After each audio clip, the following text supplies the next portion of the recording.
No tervist, Hillar Kohvina on siinpool ja täna on imeilus aprillikuu viimane päev ehk 30. aprill aastal 2022. Linnud laulavad kenasti, loodus on imeilus ühesõnaga.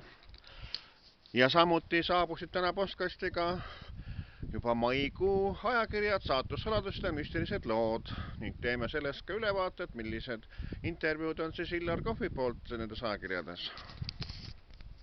Ajakiri müstilised lood kõigepealt. Müstilised lood lehekülgedel 10, 11, 12 ja 13 on minu intervjuu poliitik Anneli Akkermanniga, kes näeb unes ette.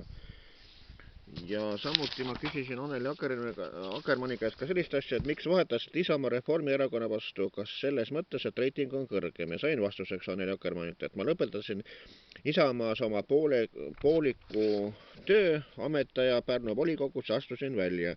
Niipea kui panin teate selle kohta Facebooki kodulehele, helises telefon ja saabus kutse Reformierakonda. Võtsin pool aastat mõtlemisaega, liitusin. Seal oli ees palju häid tuttavaid töötamisajast Riigikogu 12. koosseisus.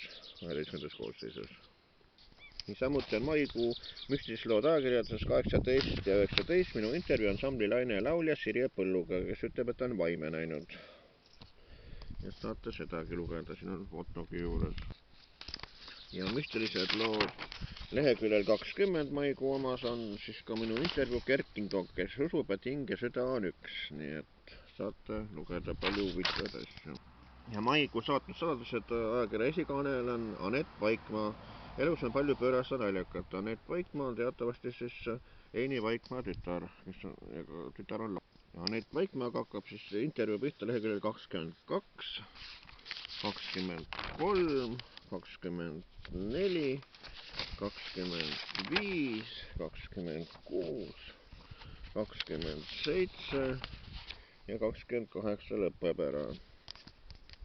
Ja teen ülevaate Karelli teates 29. aprillil. Siin on ka minult intervjuu ja artikkel see.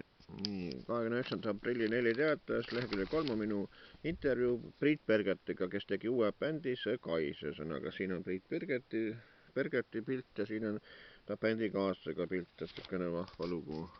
Ja 4 teate leheküljel 9 on uudised Pärnu bussijaamas püüti pipragaasiga varast. Mida arvata olukorrast, kus bussijaam on kibedat õhku täis, inimesed muudkui köhivad ja tutsuvad. Ühesõnaga, et ma olin ise ka tol korral seal ja oli minu kurki kibe, kuigi ma ei teadnud alguses, milles asi on.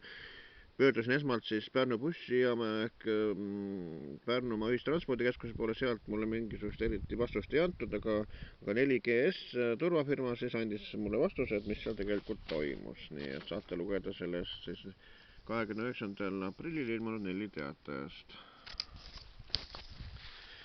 Vot sellised siis on minu intervjuud siis maikuu ajakirjades Saatussaladused ja müstilised lood ja 29. aprilli 4 teatas. Soovitan lugeda kõigil Eesti parimaid ajakirju ja parimat nädalalehte, ühesõnaga. Nii ütlen mina, Hillar Kohvi näovalt.